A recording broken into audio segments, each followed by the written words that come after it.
Live from Fargo and serving you on TV, online, and on the go. This is Valley News Live at 10. So we've been searching or looking for this vehicle and her 4-month-old baby to check welfare of baby. We begin tonight with new information from a developing story out of Stutsman County. Officials are continuing their search for a missing baby. According to Stutsman County Sheriff Chad Kaiser, Justice Lang, along with her child, were last seen in the Jamestown area about 4 days ago. Lang told authorities the last time she had seen her son was near a slough, but was unsure when that was. Officials say they began search efforts in the Woodworth area. Valley News Team's Joseph Ojo travels to Stutsman County to uncover the latest in this story. We are here near Woodworth, where police have been combing through the waters in search of a missing child. Police were led to this area by the mother of that child, Justice Lang.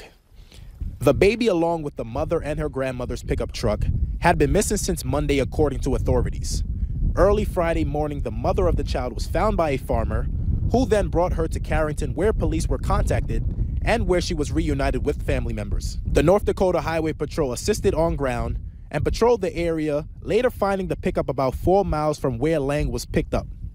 Sheriff Kaiser with the Stutsman County Sheriff's Office says that Jamestown Fire Department has been brought to the scene for extra assistance as they continue the search. We further searched an area, found some clothing items. Through the investigation and talking with her, she said that got us to an area of a slough, bigger slough in the rural area. So from there, we searched the entire slough on the outside perimeter, walking in the water with waders and all around that area. Found some more clothing. Officials do plan to continue searching throughout the night, and if nothing is found, they will continue their search tomorrow. Reporting in Stutsman County, Joseph Ojo, Valley News Live. Kaiser says Lang had several warrants out for her arrest. She has since been transferred to the Fargo hospital with undisclosed injuries. On to a tragic story we've been following for you out of West Fargo. After submitting a request to the city, Valley News Live has learned the 6-year-old boy who drowned in a retention pond last week has been identified as David Lugolomo. The boy's body was pulled from the pond last Friday near the 2900 block of 5th Street West after a 3-hour search. Officials say the retention pond was about 12 feet deep in the middle. A 35-year-old Grand Forks man is in jail tonight for allegedly driving while under the influence of meth. Around 12 this afternoon, East Grand Forks police noticed a driver wasn't wearing his seatbelt.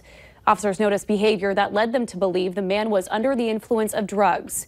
So a canine unit was brought in, and a search of the vehicle found methamphetamine and drug paraphernalia inside the car. The suspect is facing multiple charges, including DWI and third-degree controlled substances. And good news to report tonight on a story we brought to you earlier today. A West Fargo woman says that her black 2001 Chevy Suburban has been found after being stolen last week. Tina Hoff says there was some damage on the inside, but nothing that can't be fixed. Hoff wants to thank everyone that helped to bring her family vehicle home to her and her 4 children. And remember, you can call us on our Whistleblower Hotline if you need help with a serious issue in your community. Call 701-237-6576 and leave your tip. We'll do our best to get to the bottom of it. There's a little bit of a breeze, but besides that, Robert, it's another beautiful summer night in the valley. How long will it last? Yeah, it'll last all night. Temperature is not going to drop off too much from where they are right now. A much milder night tonight than we've seen over the past couple of nights. That thanks to more humidity and some southerly breezes. Right now in the mix of some 60s and some 70s. Those winds, again, still on the breezy side. At times will still gust upwards of 20 miles per hour. Hardly a cloud in the sky. Will stay mainly clear as we head through the overnight hours, and with hardly a cloud around. Well, you guessed it, no precipitation around. As we head through your Saturday, though, a couple of big stories to talk about. Dangerous heat as we head through your afternoon and evening hours. And as we head through the late night hours and into the wee hours of Sunday morning, a chance for severe weather. We'll show you who has the chance of both of those coming up in just a few minutes. Sounds great. And also make sure you can get the forecast when you need it with the latest version of the Valley News Live Storm Team Weather app. You'll get your forecast as well as the weather alerts on the go to help you plan your day and to keep your family safe. Download the latest version for free so you don't miss any important alerts. Just search VNL Weather in your app store. Authorities need your help finding an Indiana man who is a suspect in a northern Minnesota murder. The St. Louis County Sheriff's Office says investigators are looking for 40-year-old Daniel Lynn of South Bend, Indiana. Authorities issued a warrant for his arrest Tuesday after investigators found the remains of 28-year-old Christina Woods in a shallow grave on property owned by a family member of Lynn's in Beatty Township, Minnesota. The St. Louis County Sheriff's Office says Woods' killing happened the week of June 11th. Police believe Lynn may be in Minnesota.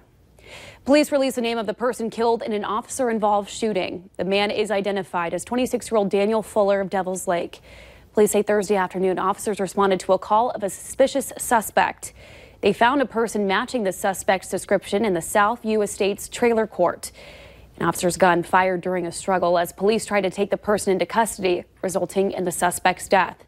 One officer is on standard administrative leave, while the North Dakota Bureau of Criminal Investigation looks into the shooting. And this week's Valley's Most Wanted is 31-year-old Kevin Braun. Police are looking for him on a probation violation for a drug paraphernalia case. Call your local law enforcement if you have any information on Braun. 2 men are facing charges for illegally cutting down trees and doing over $8,000 worth of damage to a landowner's property. 51-year-old Dale Larson and 28-year-old Clinton Macy, both of Plummer, Minnesota, are being charged with felony theft and criminal damage to property. The Red Lake County Sheriff's Office says Larson and Macy cut down several oak trees and sold them for profit without the landowner's consent. The alleged crimes happened in the Edmundville Township. That's just southeast of Thief River Falls between March and May of this year. Larson and Macy are set to appear in court later this month. And later on Valley News Live at 10, a Minnesota school mourns the loss of a teacher killed in a hiking accident in Alaska. That's still ahead tonight. And time is running out, and so is oxygen, as crews work frantically to pump water out of the flooded cave where 12 boys and their soccer coach are trapped. What we know up next.